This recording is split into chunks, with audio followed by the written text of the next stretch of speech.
Good afternoon everyone. Micro nutrients and growth के बारे में बात करेंगे। क्या होता है microorganisms use nutrients to obtain energy and synthesize new cellular component. इसका मतलब होता है कि माइक्रोइज्म जो होता है वो न्यूट्रिएंट्स को ऑब्टेन करता है और न्यूट्रिएंट्स को यूज करता है, जिस वजह से वो एनर्जी प्रोड्यूस कराता है।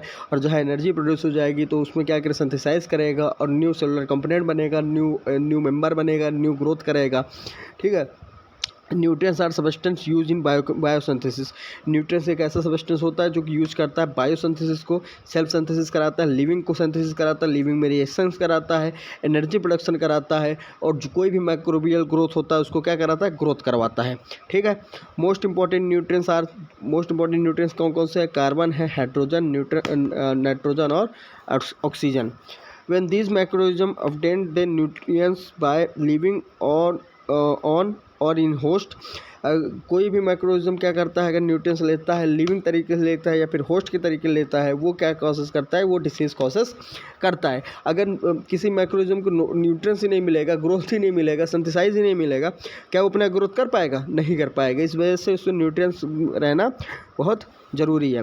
क्या क्या रिक्वायरमेंट होते हैं ग्रोथ के लिए? पहला फिजिकल रिक्वायरमेंट, जिसमें temperature, pH, oxygen, hydrostatic pressure, osmotic pressure. Chemical requirement कौन कौन से? Carbon, nitrogen, sulphur, phosphorus, trace element, oxygen and organic growth factor. Physical requirement की बात करेंगे, फिजिकल फैक्टर की क्या क्या फिजिकल फैक्टर है किसी भी बैक्टीरिया ग्रोथ कराने के लिए? तो सबसे पहले आता है पीएच। पीएच क्या है?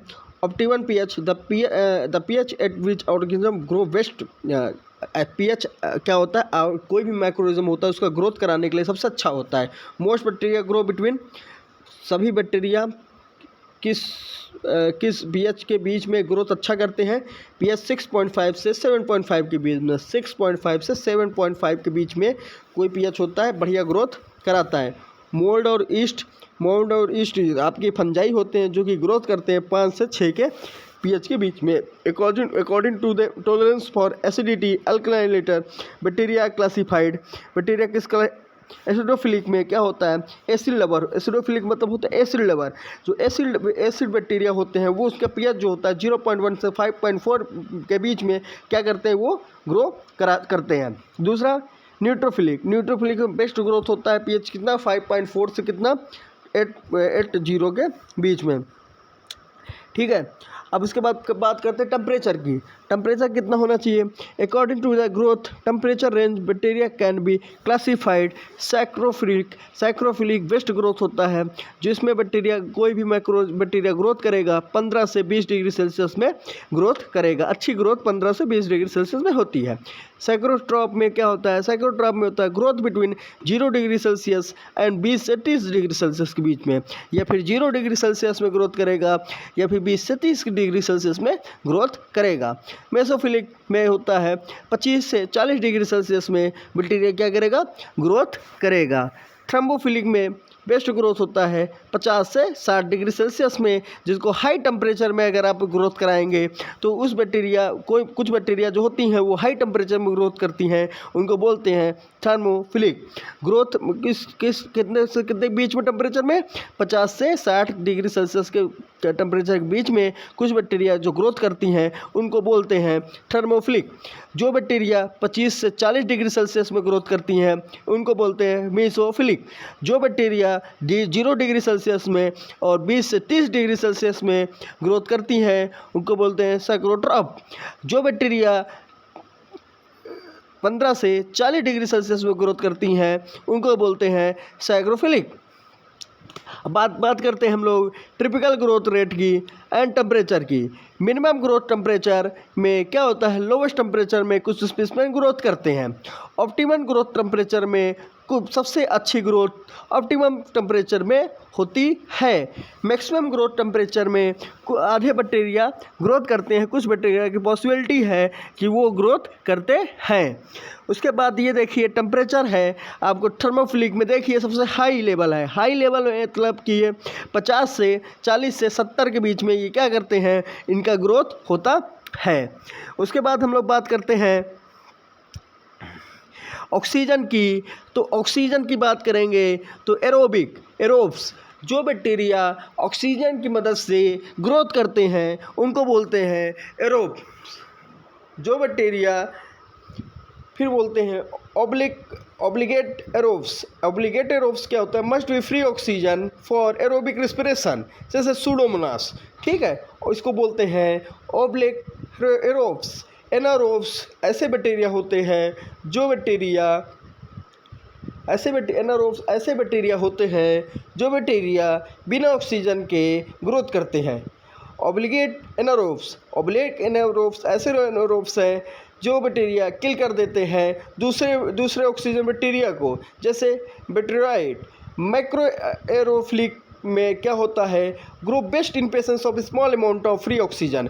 ऐसे बैक्टीरिया जो बहुत बढ़िया ग्रोथ करते हैं फ्री ऑक्सीजन के कंसंट्रेशन में। सिप्नोफिलिक, कार्बन डाइऑक्साइड लविंग ऑर्गेनिज्म, जो ऐसे बैक्टीरिया होते हैं जो बैक्टीरिया कार्बन डाइऑक्साइड के प्रेजेंस में और लो ऑक्सीजन के प्रेजेंस में ग्रोथ करते हैं। फैकल्टेटिव एनारोब्स क्या होता है? फैकल्टेटिव एनारोब्स क्या होता है? कैरी ऑन एरोबिक मेटाबॉलिज्म, वो कैरी करते हैं aerobic metabolism when oxygen is present but shift to the anaerobic metabolism without oxygen. मतलब बात यह करते हैं वो ग्रोइंग तो करेंगे ऑक्सीजन के हेल्प से, लेकिन जिएंगे बिना ऑक्सीजन के मदद के, ठीक है। ऑब्लिगेट क्या होता है? Organism must have specific environmental condition.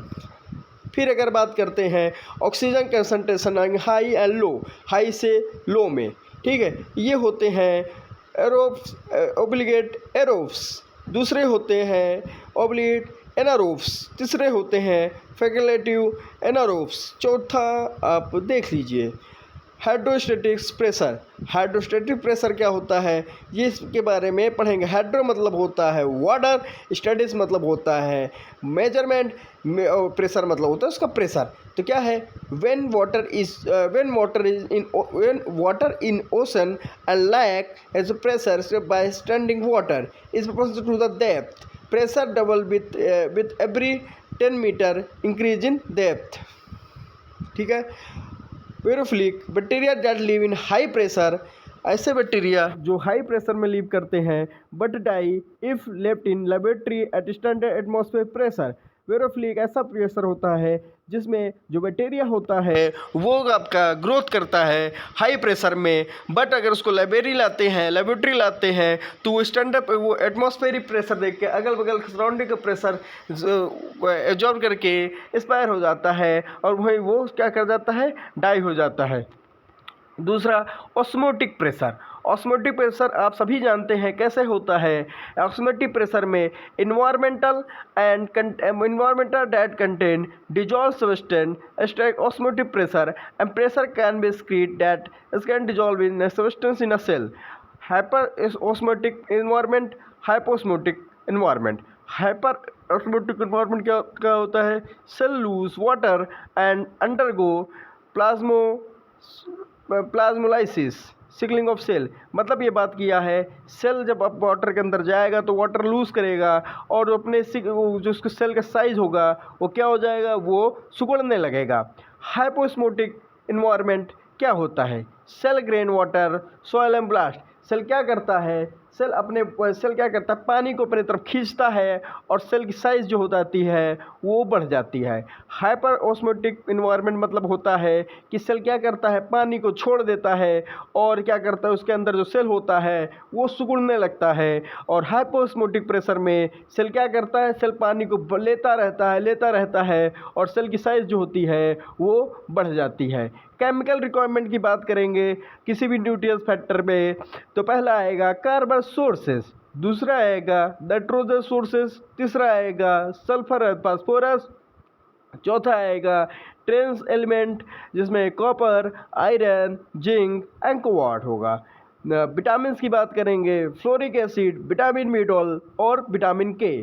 Fluoric acid और विटामिन बी12 की कमी से आपको मैग्नोब्लास्टिक एनीमिया होती है। उसके बाद बात करते हैं कार्बन की। कार्बन क्या है?